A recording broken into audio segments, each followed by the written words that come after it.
ओम शांति। अव्यक्त बाप दादा के महावाक्य 30 नवंबर 2025 के बाबा कहते, सच्ची स्नेही बन, सब बोझ बाप को देकर मौज का अनुभव करो, मेहनत मुक्त बनो। सच्ची स्नेही बन, सब बोझ बाप को देकर मौज का अनुभव करो, मेहनत मुक्त बनो। आज बाप दादा अपने चारों ओर के बेफिक्र बादशाहों के संगठन को देख रहे हैं। इतनी बड़ी बादशाहों की सभा सारे कल्प में इस संगम के समय होती है। स्वर्ग में भी इतनी बड़ी सभा बादशाहों की नहीं होगी, लेकिन अब बाप दादा सर्व बादशाहों की सभा को देख हर्षित हो रहे हैं। दूर वाले भी दिल के नज़दीक दिखाई दे रहे हैं। आप सब नैनों में समाये हुए हो, वह दिल में समाये हुए हैं। कितनी सुंदर सभा है। आज के विशेष दिन पर सभी के चेहरों पर अव्यक्त स्थिति की स्मृति की झलक दिखाई दे रही है। सबके दिल में ब्रह्मा बाप की स्मृति समाई हुई है। आदिदेव ब्रह्मा बाप और शिव बाप दोनों ही सर्व बच्चों को देख हर्षित हो रहे हैं। बाबा हम बच्चों को देखकर कितना खुश हो रहे हैं। आज तो सवेरे 2 बजे से लेकर बाप दादा के गले में भिन्न भिन्न प्रकार की मालाएं पड़ी हुई थी। ये फूलों की मालाएं तो कॉमन है, हीरों की मालाएं भी कोई बड़ी बात नहीं है, लेकिन स्नेह के अमूल्य मोतियों की माला अति श्रेष्ठ है। हर एक बच्चे के दिल में आज के दिन स्नेह विशेष इमर्ज रहा। याद रहा, बाप दादा के पास 4 प्रकार की भिन्न भिन्न मालाएं थी। पहला नंबर श्रेष्ठ बच्चों की, जो बाप समान बनने के श्रेष्ठ पुरुषार्थी बच्चे हैं। ऐसे बच्चे माला के रूप में बाप के गले में पिरोए हुए थे। देखो बाबा हम बच्चों को कितना प्यार करते हैं। पहली माला सबसे छोटी थी। दूसरी माला दिल के स्नेह समीप समान बनने के लिए पुरुषार्थी बच्चों की माला। वह श्रेष्ठ पुरुषार्थी, ये पुरुषार्थी। तीसरी माला थी जो बड़ी थी, वह थी स्नेही भी, बाप के सेवा के में साथी भी, लेकिन कभी कभी तीव्र पुरुषार्थी, कभी कभी तूफानों का सामना ज़्यादा करने वाले, लेकिन चाहने वाले संपन्न बनने की चाहना भी अच्छी रहती है। चौथी माला थी उलाने वाली। भिन्न भिन्न प्रकार के बच्चों की अव्यक्त फरिश्ते फेस के रूप में मालाएं थी। बाप दादा भी भिन्न भिन्न मालाओं को देख खुश भी हो रहे हैं और स्नेह और साकार साथ साथ दे रहे हैं। अभी आप सब अपने आप को सोचो कि मैं कौन हूँ, लेकिन चारों ओर के बच्चों में विशेष संकल्प वर्तमान समय दिल में इमर्ज है कि अब कुछ करना ही है। ये उमंग उत्साह की मेजॉरिटी में संकल्प रूप में है। स्वरूप में भी नंबरवार, लेकिन संकल्प में है। बाप दादा सभी बच्चों को आज के स्नेह के दिन, स्मृति के दिन, समर्थी के दिन विशेष दिल की दुआएं और दिल की बधाइयां दे रहे हैं, दिल से प्यार दे रहे हैं। आज का विशेष दिन स्नेह का होने के कारण मेजॉरिटी स्नेह में खोए हुए हैं। ऐसे ही पुरुषार्थ में सदा स्नेह में खोए हुए रहो, लवलीन रहो। तो सहज साधन है स्नेह, दिल का स्नेह, बाप के परिचय की स्मृति, सहज स्नेह, बाप की प्राप्तियों के स्नेह, संपन्न स्नेह। स्नेह बहुत सहज साधन है, क्योंकि स्नेही आत्मा मेहनत से बच जाती है।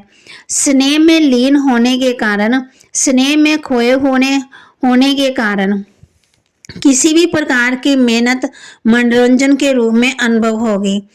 स्नेही ही देह के भान, देह के संबंध का ध्यान, देह की दुनिया के ध्यान से ऊपर स्नेह में सदा ही लीन रहते हैं। दिल का स्नेह, बाप के स्नेह, समीप का स्नेह, साथ का।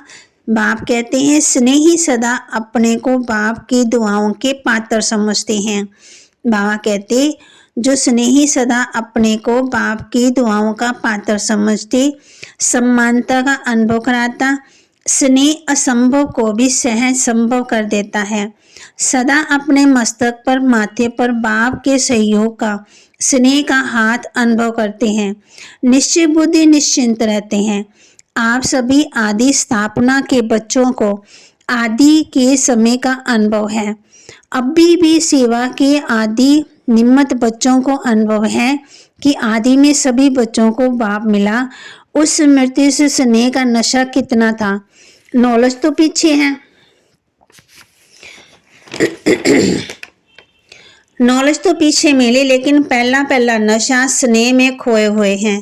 बाप स्नेह का सागर है तो मेजॉरिटी बच्चे आदि से स्नेह के सागर में खोए हुए हैं। पुरुषार्थ की रफ्तार में बहुत अच्छी स्पीड से चल रहे हैं, लेकिन कई बच्चे स्नेह के सागर में खो जाते हैं।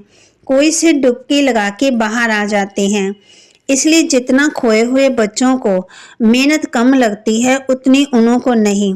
कभी मेहनत कभी मोहब्बत दोनों में रहते हैं, लेकिन जो स्नेह में लवलीन रहते हैं वे सदा अपने को छत्र छाया के अंदर रहने का अनुभव करते हैं। दिल के स्नेही बच्चे मेहनत को भी मोहब्बत में बदल लेते हैं। उन्हों के आगे पहाड़ जैसी समस्या भी पहाड़ नहीं, लेकिन रूई समान अनुभव होती, पत्थर भी पानी समान अनुभव होता। तो जैसे आज विशेष स्नेह के वायुमंडल में रहे तो अनुभव किया मेहनत है या मनोरंजन हुआ। आज तो स्नेह का सबसे अनुभव हुआ ना। स्नेह में खोए हुए थे सभी। आज मेहनत का अनुभव हुआ। किसी भी बात की मेहनत का अनुभव हुआ। क्यों, क्या, कैसे का संकल्प आया। स्नेह सब भुला देता है।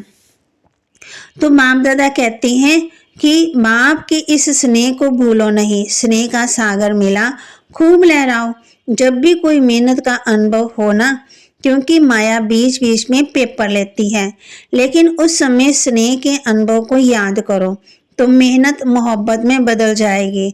अनुभव करके देखो क्या है, गलती क्या हो जाती है उस समय, क्या क्यों, इसमें बहुत चले जाते हैं। क्यों क्या में जो आया वह जाता भी है, लेकिन जाएगा कैसे। स्नेह को याद करने से मेहनत चली जाएगी, क्योंकि सभी को बिन बिन समय पर बाप दादा दोनों के स्नेह का अनुभव तो है ना। अनुभव कभी तो किया है ना, चलो सदा नहीं तो कभी तो है ना। उस समय को याद करो, बाप का स्नेह क्या है, बाप के स्नेह से क्या क्या अनुभव किया। तो स्नेह की स्मृति से मेहनत बदल जाएगी, क्योंकि बाप दादा को किसी भी बच्चे की मेहनत की स्थिति अच्छी नहीं लगती। मेरे बच्चे और मेहनत, तो मेहनत मुक्त कब बनेंगे। ये संगम युग है ही जिसमें मेहनत मुक्त मौज ही मौज में रह सकते हैं। मौज नहीं तो कोई ना कोई बोझ बुद्धि में है। बाप ने कहा है, बोझ मुझे दे दो, मैं पन को भूल ट्रस्टी बन जाओ। जिम्मेवारी बाप को दे दो और स्वयं दिल के सच्चे बच्चे बन जाओ। सच्चे बच्चे बन खाओ, खेलो और मौज करो, क्योंकि ये संगम युग सभी युग में मौजों का युग है।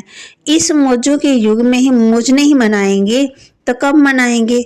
बाप दादा जब देखते हैं ना कि बच्चे बोझ उठा के बहुत मेहनत कर रहे हैं, दे नहीं सकते, खुद ही उठा लेते हैं, तो बाप को भी तरस पड़ेगा ना, रहम आएगा। मौजों के समय मेहनत स्नेह में खो जाओ। स्नेह के समय को याद करो। हर एक को कोई ना कोई समय विशेष स्नेह की अनुभूति होती ही है, हुई है। बाप जानता है हुई है, लेकिन याद नहीं करते हो, मेहनत को ही देखते रहते हो, उलझते रहते हो। अगर आज भी अमृत वेले से अब तक बाप दादा दोनों अथॉरिटी के स्नेह के दिल से अनुभव किया होगा, तो आज के दिन को भी याद करने से मेहनत के आगे मेहनत समाप्त हो जाएगी। माँ कहती अभी बाप दादा इस वर्ष में हर बच्चे को स्नेह युक्त मेहनत मुक्त देखना चाहते हैं। मेहनत का नाम निशान दिल में नहीं रहे, जीवन में नहीं रहे। हो सकता है बाबा पूछ रहे हैं, जो समझते हैं करके छोड़ना है, हिम्मत वाले हैं, बाबा कहते वो हाथ उठाओ। आज विशेष ऐसे हर बच्चे को बाप का विशेष वरदान है, मेहनत मुक्त होने का स्वीकार है। फिर कुछ भी हो जाए तो क्या करेंगे, क्यों क्या तो नहीं करेंगे ना। मोहब्बत के समय को याद करना, अनुभव को याद करना और अनुभव में खो जाना आपका वायदा है ना। बाप भी बच्चों से प्रश्न पूछते हैं कि आप सबका वायदा है कि हम बाप द्वारा 21 जन्मों के लिए जीवन मुक्त अवस्था को प्राप्त कर रहे हैं, करेंगे ही तो जीवन मुक्त में मेहनत होती है क्या? 21 जन्म में एक जन्म संगम का है। आपका वायदा है 21 जन्मों का, 20 जन्मों का नहीं है। तो अभी से मेहनत मुक्त अर्थात जीवन मुक्त बेफिक्र बादशाह। अभी के संस्कार आत्मा में 21 जन्म इमर्ज रहेंगे। तो 21 जन्म का वर्षा लिया ना, जब लेना है अभी तो अटेंशन प्लीज, मेहनत मुक्त संतुष्ट रहना है और संतुष्ट करना है। सिर्फ रहना नहीं है, करना भी है, तभी मेहनत मुक्त रहेंगे। नहीं तो रोज कोई ना कोई बोझ की बातें, मेहनत की बातें क्या क्योंकि भाषा में आएंगी। अब भी समय की समीपता को देख रहे हो। जैसे समय की समीपता हो रही है, ऐसे आप सबका भी बाप के साथ समीपता का अनुभव बढ़ना चाहिए। बाप से आपकी समीपता के समय की समीपता को समाप्त करेगी। क्या आप सभी बच्चों को आत्मा के दुख और शांति की आवाज कानों में नहीं सुनाई देती? आप ही पूर्वज भी हो, पूज्य भी हो, तो है पूर्वज आत्माएं, है पूज्य आत्माएं। कब विश्व कल्याण का कार्य संपन्न करेंगे? बाप दादा ने चारों ओर समाचार में देखा, हर वर्ग वाले अपनी अपनी मीटिंग करते हैं, प्लान बनाते हैं कि विश्व कल्याण की गति को तीव्र कैसे करें।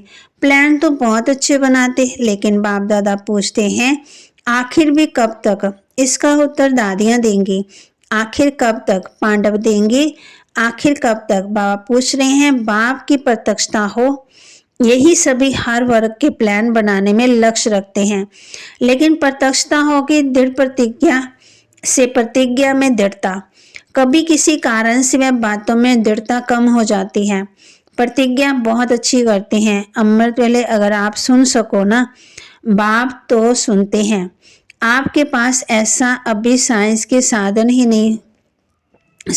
नहीं दिया जो सभी के दिल का आवाज सुन सको। बाप दादा सुनते हैं वादों की माला, संकल्प करने की बातें इतनी अच्छी अच्छी दिल खुश करने वाली होती हैं। जो बाप दादा कहते हैं वाह बच्चे वाह, सुनाएं क्या क्या करते हैं। जब कर्म में आते हो मुरली तक भी 75% ठीक होते हैं, लेकिन जब कर्म योग में आते हैं तो उसमें फर्क हो जाता है। कुछ संस्कार, कुछ स्वभाव और संस्कार सामना करते हैं, उसमें प्रतिज्ञा दृढ़ के बजाय साधारण हो जाती है। दृढ़ता की परसेंटेज कम हो जाती है। बाप दादा एक खेल बच्चों को देख मुस्कुराते हैं। कौन सा खेल करते हो बताएं क्या? बाप दादा को तो खेल देखने में रहम आता है, मजा नहीं आता, क्योंकि बाप दादा देखते हैं बच्चे अपनी बात दूसरों के ऊपर रखने में बहुत होशियार है। क्या खेल करते हैं? बातें बना देते हैं। सोचते हैं कौन देखने वाला है, मैं जानूं मेरी दिल जाने। बाप तो परम धाम में है, सूक्ष्म वतन में बैठा है। अगर किसी को कहो कि ये नहीं करना है, करना चाहिए, तो खेल क्या करते हैं? बाप कहते हैं, सोचते हैं कौन देखते हैं, मैं तो जानूं। बाप तो परम धाम में बैठा है। तो खेल क्या करते हैं? पता है हाँ हुआ तो है, लेकिन जरूरी डालते हैं। लेकिन क्या? ऐसा था ना, ऐसा किया ना, ऐसे होता है ना, तभी हुआ, मैंने नहीं किया, ऐसे हुआ तभी, अभी इसने किया तभी किया, नहीं तो मैं नहीं करता। तो ये क्या हुआ?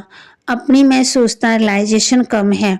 अच्छा मानो उसने ऐसा किया तभी आपने किया, चलो बहुत अच्छा, पहला नंबर वह हुआ, दूसरा नंबर आप हुए, ठीक है। बाप दादा ये भी मान लेते हैं आप पहला नंबर नहीं है, दूसरा नंबर है। लेकिन अगर आप सोचते हो कि पहला नंबर परिवर्तन करे तो मैं ठीक हूँगा, ठीक है, यही समझते हो, उस समय मानो पहला नंबर परिवर्तन करता है। बाप दादा और सभी पहले नंबर वाले को कहते हैं आपकी गलती है, आपको परिवर्तन करना है, ठीक है। अच्छा अगर पहले नंबर वाले ने परिवर्तन किया तो पहला नंबर किसको मिलेगा? आपका तो पहला नंबर नहीं होगा। परिवर्तन शक्ति में आपका पहला नंबर नहीं होगा। पहला नंबर आपने उसको दिया तो आपका कौन सा नंबर हुआ? तो बा कहती दूसरा नंबर हुआ ना। अगर आपको कहीं दूसरा नंबर है तो मंजूर करेंगे ना, करेंगे, कहेंगे नहीं ऐसा था, वैसे था, कैसे था। ये भाषा बहुत खेल में आती है। ऐसे वैसे कैसे, ये खेल बंद करके मुझे परिवर्तन होना है। मैं परिवर्तन होके दूसरे को परिवर्तन करूं। लेकिन अगर दूसरे को परिवर्तन नहीं कर सकते हो तो शुभ भावना, शुभ कामना तो रख सकते हो। वह तो आपकी अपनी चीज है ना। तो हे अर्जुन, मुझे ही बनना है पहला विश्व के ताराज राज्यधारी लक्ष्मी नारायण के समीप आपको आना है, जो दूसरे नंबर वाले को। बाप दादा की इस वर्ष की यही आशा है कि सभी ब्राह्मण आत्माएं, ब्रह्मा कुमार कुमारी, जैसे यहाँ ये बैच लगाते हो ना, सभी लगाते हैं, यहाँ भी आते हैं, आपको बैच मिलता है, चाहे कागज का, चाहे सोने का, चाहे चांदी का। तो जैसे ये बैच लगाते हो वैसे दिल में, मन में ये बैच लगाओ। मुझे परिवर्तन होना है, मुझे निमित्त बनना है, ये बदले, ये बात बदले, ये व्यक्ति बदले, ये सर्कमस्टांस बदले नहीं, मुझे बदलना है। बातें तो आएंगी, आप ऊंचे जा रहे हो। तो बाबा कहते ऊंचे स्थान पर समस्या भी ऊंची आती है ना, लेकिन जैसे आज नंबरवार यथाशक्ति स्नेह की स्मृति का वायुमंडल था, ऐसे अपने मन में सदा स्नेह में लवलीन रहने का वायुमंडल सदा रखो। बाप दादा के पास समाचार बहुत बहुत अच्छे आते हैं, संकल्प तक बहुत अच्छे हैं, स्वरूप में लाने में यथाशक्ति हो जाते। अब भी 2 मिनट के लिए सभी परमात्मा स्नेह संगम युग के आत्मिक मौज की स्थिति में स्थित हो जाओ। बाबा ने ड्रिल कराई। अच्छा, यही अनुभव हर दिन बार बार समय प्रति समय अनुभव करते रहना। स्नेह को नहीं छोड़ना, स्नेह में खो जाना सीखो। अच्छा, चारों ओर के योगयुक्त, युक्ति युक्त, राजयुक्त, खुद भी राज को जान, सदा राजी करने वाले और राजी रहने वाले। सिर्फ स्वयं राजी नहीं रहना, राजी करना भी है। ऐसे सदा स्नेह के सागर में लवलीन बच्चों को, सदा बासमान बनने के तीव्र गति के पुरुषार्थी बच्चों को, सदा असंभव को भी सहज संभव करने वाले श्रेष्ठ आत्माओं को, सदा बाप के साथ रहने वाले और बाप की सेवा में साथी रहने वाले ऐसे बहुत बहुत लकी और लवली बच्चों को आज के अव्यक्त दिवस की, अव्यक्त फरिश्ते स्वरूप की याद, प्यार और दिल की दुआएं। रूहानी बच्चों की, रूहानी बाप दादा को दिल व जान सिकवा प्रेम से नमस्ते। वरदान दे रहे बाबा बच्चों को, याद के जादू मंत्र द्वारा सर्व सिद्धियां प्राप्त करने वाले सिद्धि स्वरूप भव। याद के मंत्र, जादू मंत्र द्वारा सर्व सिद्धियां प्राप्त करने वाले सिद्धि स्वरूप भव। बाप की याद की जादू का मंत्र है। इस जादू के मंत्र द्वारा जो सिद्धि चाहो वह प्राप्त कर सकते हो। जैसे स्थूल में किसी कार्य में सिद्धि के लिए मंत्र जपते हैं, ऐसे यहाँ भी अगर किसी कार्य में सिद्धि चाहिए तो ये याद का महामंत्र ही विद्धि स्वरूप है। ये जादू मंत्र सेकंड में परिवर्तन कर देता है। इसे सदा स्मृति में रखो कि सदा सिद्धि स्वरूप बन जाएंगे, क्योंकि याद में रहना बड़ी बात नहीं है, सदा याद में रहना यही बड़ी बात है। इसी से सर्व सिद्धियाँ प्राप्त होती हैं। स्लोगन, सेकंड में विस्तार को सार रूप में समा लेना, अर्थात अंतिम सर्टिफिकेट लेना है। सेकंड में विस्तार को सार रूप में समा लेना अर्थात अंतिम सर्टिफिकेट लेना है। अव्यक्त इशारे, अशरीर व विदेही स्थिति का अभ्यास बढ़ाओ। जैसे कोई शरीर के वस्त्र सहज ही उतार सकते हो, ऐसे ये शरीर रूपी वस्त्र भी सहज उतार सको और सहज ही समय पर धारण कर सको, इसका अभ्यास चाहिए। अगर वस्त्र तंग व टाइट हैं तो सहज उतार नहीं सकते। ऐसे ये देह रूपी वस्त्र भी किसी संस्कार में चिपका हुआ तंग व टाइट ना हो। इसके लिए सभी बातों में इजी रहो। यदि इजी रहेंगे तो सभी कार्य इजी होंगे। जितना पुराने संस्कारों से न्यारा रहेंगे उतना अवस्था भी न्यारी अर्थात विदेही सहज बन जाएंगे। बाबा के महावाक्य को लाइक करें, शेयर करें, सब्सक्राइब करें और अपने जीवन में ज़रूर धारण करें। ये सोचे मुझे बदलना है, बातें तो आएंगी। बाबा कहते ये नहीं सोचना है कि वो बदले तो तब मैं बदलूं। फिर बाबा ने बच्चों का कहा है कि बैच हमेशा साथ लगा हुआ रहे और सेकंड में विस्तार को सार में करना है और अशरीरी बनने का अभ्यास करना है। फिर बाबा ने कहा है, बाबा हम बच्चों के खेल देखते रहते हैं। फिर बाबा कहते सच्ची स्नेही बन, सब बोझ बाप को देकर मौज का अनुभव करो, मेहनत मुक्त बनो। बाबा कहते जो भी बोझ है ना बच्चे किसको दे दो, बाप को दे दो। बाप के परिचय की स्मृति सहज स्नेह, बाबा हम बच्चों को बाप की प्राप्तियों के स्नेह से संपन्न स्नेह। ओम शांति।